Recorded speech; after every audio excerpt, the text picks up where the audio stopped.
The sound of crushing metal filled my ears as my 20-year-old Toyota Corolla slammed into the pristine silver Rolls-Royce at the intersection.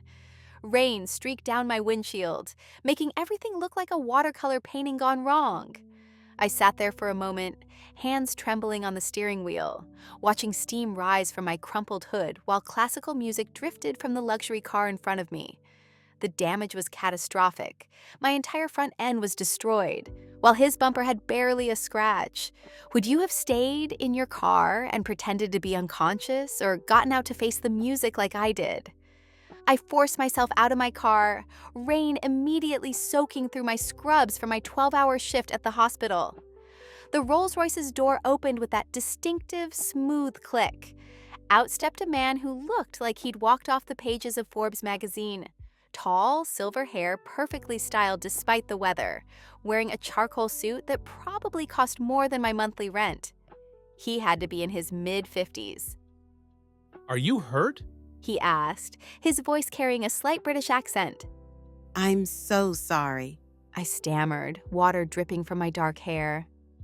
I was trying to make it through the yellow light, and the rain made everything slippery, and… Are you hurt? He repeated more firmly, ignoring my rambling apology. No, I'm fine, but your car, I'm so sorry. My insurance will barely cover… What's your name?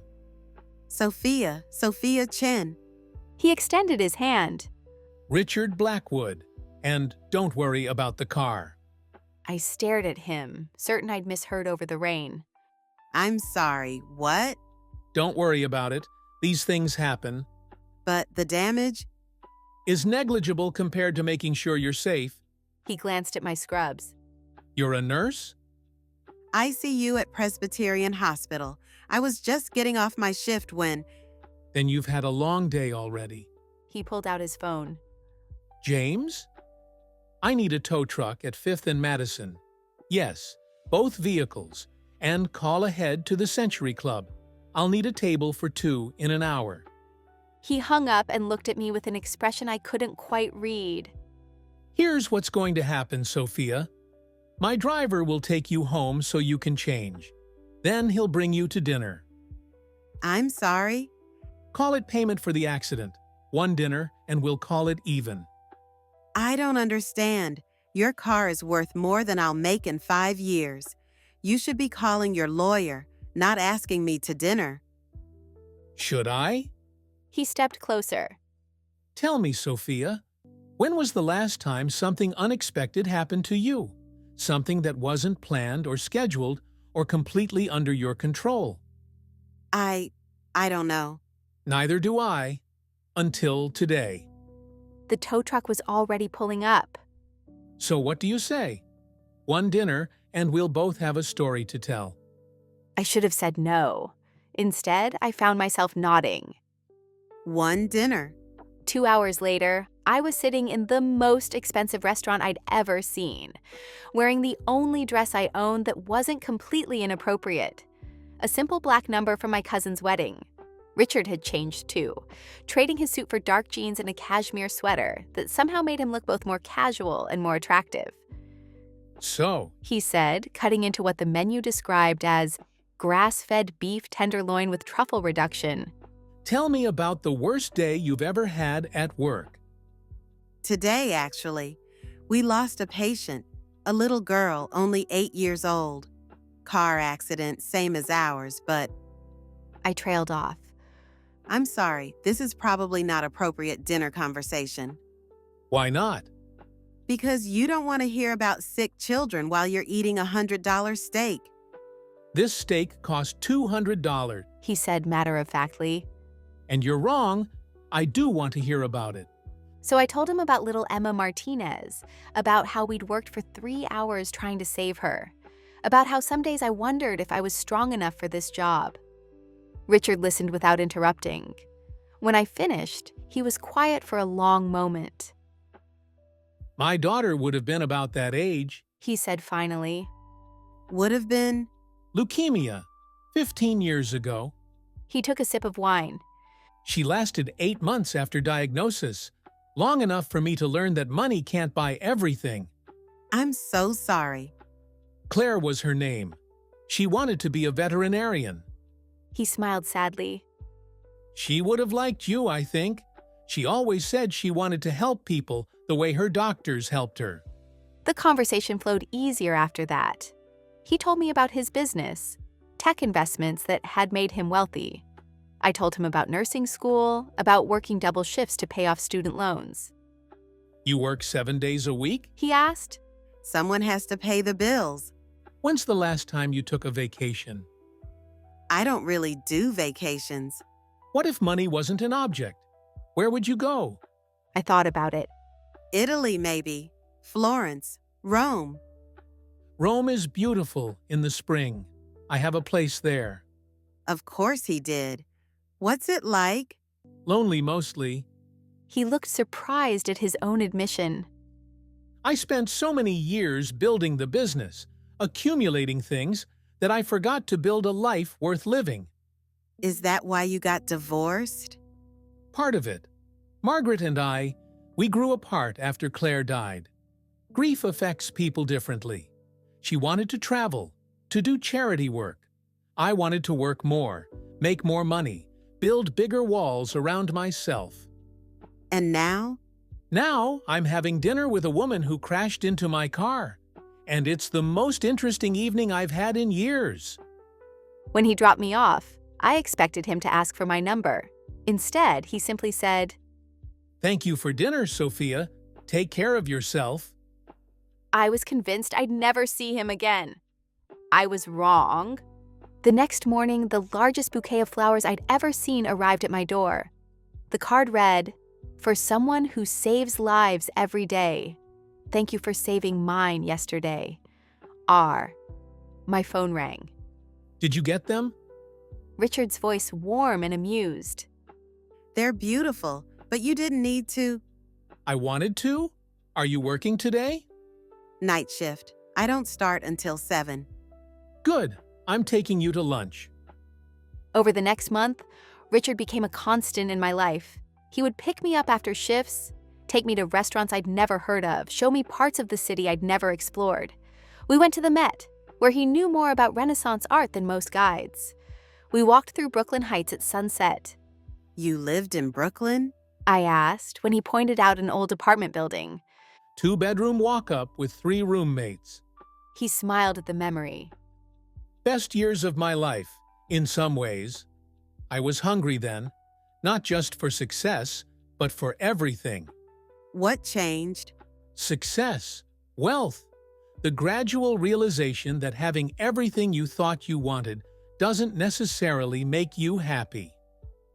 That night, he kissed me for the first time, standing outside my apartment building. It was soft and tentative, and when I kissed him back, I felt something shift between us. This is complicated. He whispered against my lips. Why? Because I'm old enough to be your father. Because people will assume you're with me for the wrong reasons. What if I don't care what people think? Then you're braver than I am. Our relationship deepened over the following weeks. He introduced me to his friends, wealthy professionals who looked at me with barely concealed curiosity. I brought him to my parents' restaurant, where my mother tried to feed him everything on the menu. Your parents seem nice. He said afterward. They're convinced you're either a criminal or having a midlife crisis. Maybe both. Are you having a midlife crisis? He stopped walking and turned to face me. Number, I'm having something much more dangerous. Which is? I'm falling in love with you. The words hung between us like a challenge. I'd been feeling it too, this growing certainty that what we had was real. Richard. I know all the reasons why this is crazy. I know I'm too old for you, too complicated. I know you could find someone your own age. What if I don't want normal? Then we're both in trouble. It was almost perfect. Until the night I met his wife. I was working a late shift when she walked into the ICU like she owned the place. Tall, elegant, with silver blonde hair and understated jewelry that screamed old money. She was beautiful in that ageless way that comes from excellent genes and expensive maintenance. Excuse me, She said, her voice cultured and crisp. I'm looking for Richard Blackwood. I was told he might be here visiting someone. My blood went cold. I'm sorry, visiting hours ended at 9. Oh, I think there's been a misunderstanding. I'm Margaret Blackwood, Richard's wife. The world tilted sideways. His wife? Well, soon to be ex-wife, but the paperwork is taking forever. She smiled, but it didn't reach her eyes. And you are? Sophia, I'm a friend of Richard's. Sophia, She repeated my name like she was tasting it. the nurse who crashed into his car. Should I have walked away when I had the chance? Mrs. Blackwood. Oh, call me Margaret. We're practically family now, aren't we? The smile looked predatory now. He's told me so much about you, about your little dinners, your romantic walks. I don't understand. Of course you don't, dear. Why would he tell you the truth when the lie is so much more convenient? What truth? Margaret's laugh was like crystal breaking.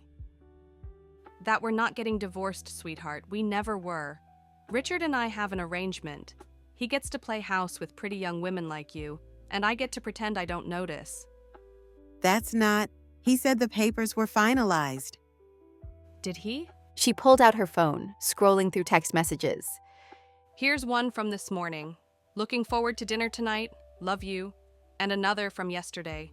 Therapy session moved to Thursday. She looked up with mock sympathy. He's very good at compartmentalizing. Why are you telling me this? Because I like you, Sophia. You seem sweet. And I hate seeing women like you get hurt by men like Richard. Women like me? Young women who think they can save damaged older men, who believe they're special enough to be the exception. After she left, I stood in the hallway trying to process what had happened. I thought about all our dates, realizing we'd always gone to public places, never anywhere that felt like home. I called him. I need to see you, now. It's past midnight. Can't it wait? Now, Richard. Is everything all right? That depends on whether you're married or not. The silence stretched. Finally, I'll be there in 20 minutes. he was waiting in the parking garage when I got off work, looking like he hadn't slept. Tell me the truth. I said, getting into his car. Margaret came to see you. Answer the question. Yes, I'm still married. The words hit like a physical blow. The divorce. Is something I've been thinking about for years, but never actually filed for. Why? Because it's complicated. Because Margaret and I have been together for 25 years. Because divorce means dividing assets and dealing with lawyers. Because it's easier to lie to your girlfriend than face your wife. That's not fair. Isn't it? Did you think I wouldn't find out? Did you think you could keep me as your little side project indefinitely? You're not a side project. Then what am I? You're the woman I love. But not enough to actually leave your wife for? Sophia. Please, let me explain. Explain what? That everything you told me was a lie? That while you were talking about building a life with me, you were going to marriage counseling with her? The counseling isn't what you think. What I think is that you're a coward who wanted to have his cake and eat it too. That's not true. Prove it. Leave her. File the papers. Choose me. He was quiet for so long that I had my answer. It's not that simple. It is exactly that simple. I got out of the car, but he followed me. Sophia, wait. For what? For you to figure out if I'm worth the inconvenience, You're worth everything. but not worth enough. I'm not choosing anyone. I'm trying to figure out how to do this right. There is no right way to do this, Richard. There's only honest and dishonest, and you chose dishonest. I walked toward my car.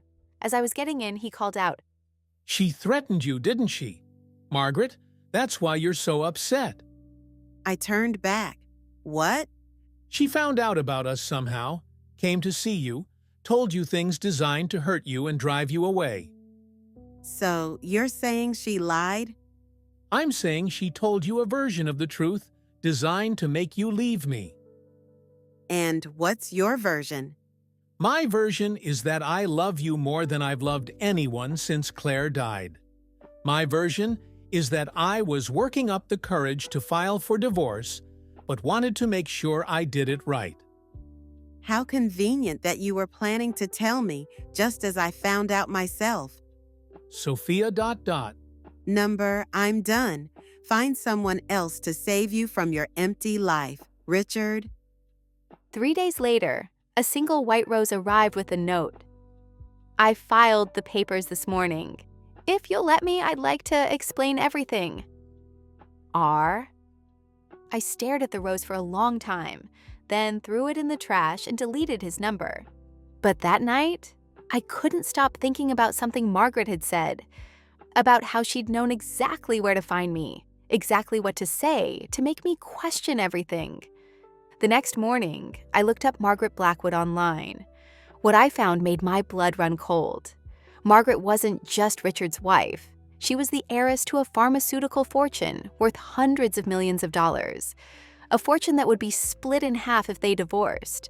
More importantly, she'd been photographed at charity events regularly over the past 6 months, always alone, always introducing herself as Margaret Blackwood, never mentioning a husband.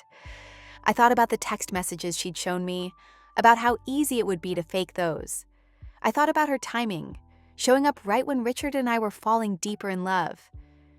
And I realized I might have made the biggest mistake of my life. But when I tried to call Richard, the number had been disconnected. When I drove to the restaurants where we'd had dinner, the hostesses looked at me blankly when I described him.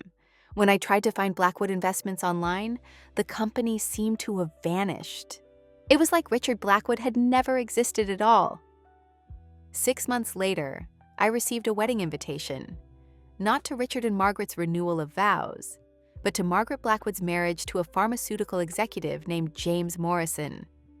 Inside was a handwritten note. Some games are worth playing for keeps. Thank you for making this so easy. M. That's when I realized the woman I'd met in the hospital wasn't protecting me from a lying husband. She was eliminating competition for an inheritance worth more than most countries' GDP. And I'd been too naive to see that the real victim in this story wasn't me, but Richard, who had genuinely tried to leave his marriage for love, only to discover that his wife had been playing a game with stakes higher than either of us had imagined.